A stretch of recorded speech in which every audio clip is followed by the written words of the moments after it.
Hi everyone, this is Sally with Disable Advantage. I was reading the news this morning and seeing how prices are rising for everybody.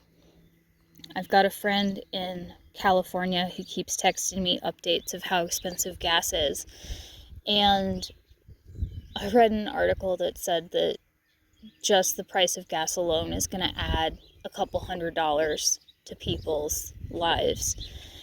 And in the perspective of that, I understand that it's hard to justify signing up for dog training or signing up for training a service dog, especially when you think to yourself and when you see on YouTube and TikTok and Instagram that there are lots of people training their service dogs without the help of a professional trainer and without the help of a program. And that's especially true for people with not normal conditions like CRPS and POTS and other things that big companies are not training for. And I understand wanting to save money. The problem I want to share is that training a service dog is a lot of small things built on top of each other to build this one complex performance animal who's trained to do a very specific job, and that's keep you safe with your disability. And there are going to be times when your disability undermines what you're trying to do, and you might be aware of it, but there's a really, really good chance that your disability will be undermining you, and you won't even realize it. One of the biggest ways that I see that in my work with my clients is consistency and brain fog. I work with clients who have CRPS and other types of neurological disorders that impact mobility, balance issues, and things like that. And a consistent problem that I coach my clients through is times when they have a flare-up where their brain fog is worse than normal, and they go to train their dog and they think they're doing something one way, and then they go to do it later and their dog doesn't understand what's being asked of them and messes up a lot, and so the owner gets really frustrated. Sometimes this is something that I figure out by listening to them describe stuff or watching them do stuff. They develop patterns of doing an exercise that weren't how we originally talked about training the dog. Or they send me a video and I see them doing something that is completely different from what we had settled on for teaching the dog how to do something like come or picking up objects. And what happens when you have brain fog is confusion, right? So it's hard for you to remember words, it's hard for you to remember specific actions, and in our daily lives, that's things like, putting the milk in the cabinet instead of putting the milk in the fridge, or our brain erases pieces, so like you could be looking at your shoes and still not know where your shoes are. And it creates a really big problem for dog training because your brain starts redrawing how you think you're doing exercises. So you think you're training your service dog one way, and on your bad brain fog days, or if you happen to have a seizure disorder and you're pre-seizure or post-seizure training, your brain cuts out details. And so then when you try to work with your dog now gets confused because you're giving them conflicting signals and conflicting information. And I'm going to try to give a visual to this context to help you guys out. But when you work by yourself, when you don't invest in a trainer. You're going to have a lot of instances of that, and there's not going to be a second voice outside to say, hey, I notice you're doing this. Can you explain why? Or I think it's because of this. Let's set up a reminder system that's going to help you keep your dog consistent, because consistency is extremely important when we train our dogs, whether they are dogs, pet dogs, or service dogs. But for service dogs especially, they have such a hard job to learn and so many complicated things to learn that the more confusing you are as a leader and as a director for them, the harder it is for them to learn their job, and it's going to take you longer to train them, which is also a big thing. When you work with a trainer, you're more likely to be able to stay within that 1 to 2 year window of training a dog. Whereas if you train a dog completely by yourself, you could very well be training that dog its base job for 2 to 3 years, which adds a year just based on brain fog and other setbacks that get you all tangled up. That's not a guarantee, but it is what I have seen in my professional experience. Another way your disability can kind of mess with you is if you have anxiety, or if you're an overthinker, or if you have compounding conditions like ADHD. When you look at the long list of things that you need to train your service dog to do, it's super easy to get overwhelmed by the enormity of it and get so twisted and tangled up that you're not sure which step forward to take.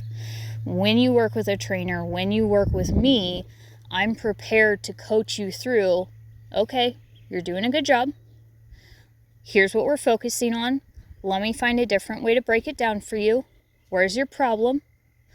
Let's come up with a plan that your brain is going to understand on your good days and on your bad days, and then we move forward. That's something you're not going to get when you train by yourself. When you train by yourself, you only have the voices in your head, which are lying to you, and you have, not all the time, but a lot of times they're lying. And you have the voices and the pressure of social media constantly bombarding you. This team can do that. This team can do this. This team has my condition, but they're not struggling as much. Okay? Trainer helps you come in, quiet your mind, focus, and get the job done. So I understand that money is really tight and you're not sure where the money is going to come from, and you're worried about, well, a lot of times doing it yourself is cheaper. And doing it yourself, not hiring me as your service dog trainer, yes, it'll save you money.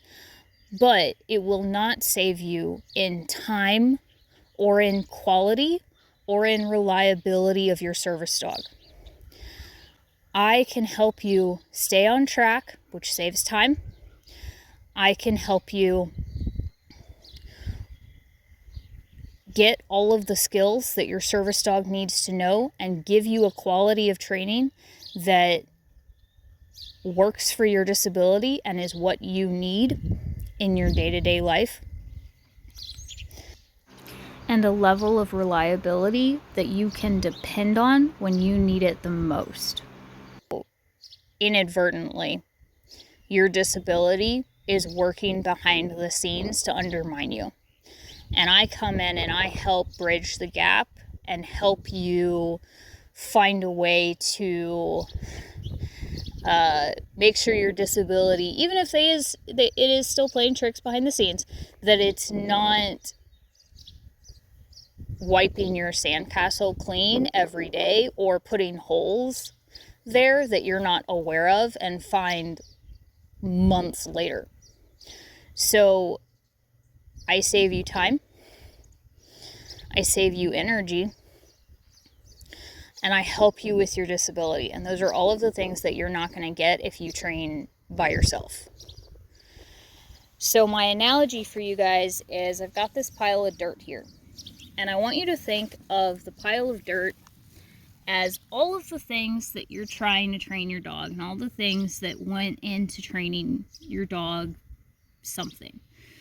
So we have Harvey. This is Harvey. He's one of my demo dogs. I call him Harvey because he's got two faces.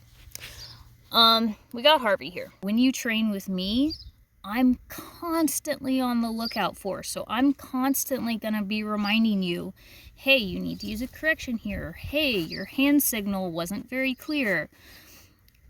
That guidance builds up over time to make you a more confident, capable, and consistent trainer, even when in pain, even when in brain fog, even when your disability is trying to undermine you. I come in and I help you maintain consistency so that Harvey stays on top of this hill. But each time your disability undermines you and you're not aware of it, or it takes you a few months to realize it, consistency is getting chipped away. Every time you miss a chance to correct your dog, or you give a cue wrong, or you forget to practice something, or you skip ahead, and eventually your dog's training is going to fall apart. So Harvey represents your dog's training and also your dog. The more inconsistent you are with your dog, the more likely your training is to fail. Believe it or not, I genuinely understand what it's like to be so low on money that you prioritize where the money goes. I spent 2 years wearing the wrong shoes because we kept finding other things that we needed to spend money on.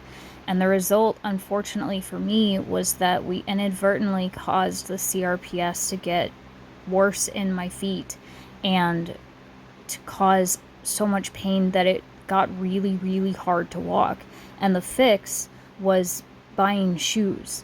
A service dog can be an investment that saves you money from your disability and that saves you additional injuries and additional pain in the long run. I know other costs come up, but this is one that is worth it. Austin has kept me out of the hospital.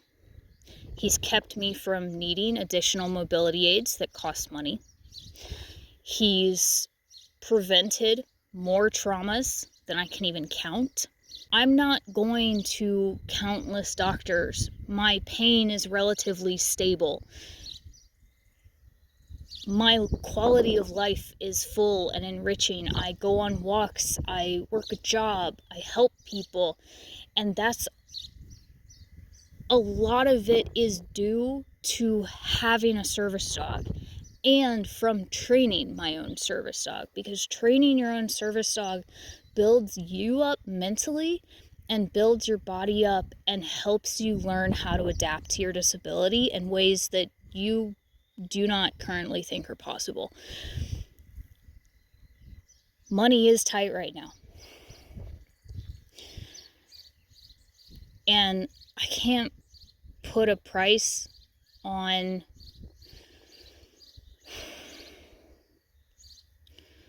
what this value is to you, of what a service dog will do to your life, how it will change your life. I just can tell you how I've seen my training impact my own life and the lives of the clients that I work with have agreed it's been worth it. You could train your service dog by yourself. You could save money, but you will not save time. Your disability is gonna throw wrenches in your plan, and you're gonna have a lot more inconsistencies in your dog's training that eventually cause your training to fall apart. And it may fall apart at that exact moment when you need your service dog the most.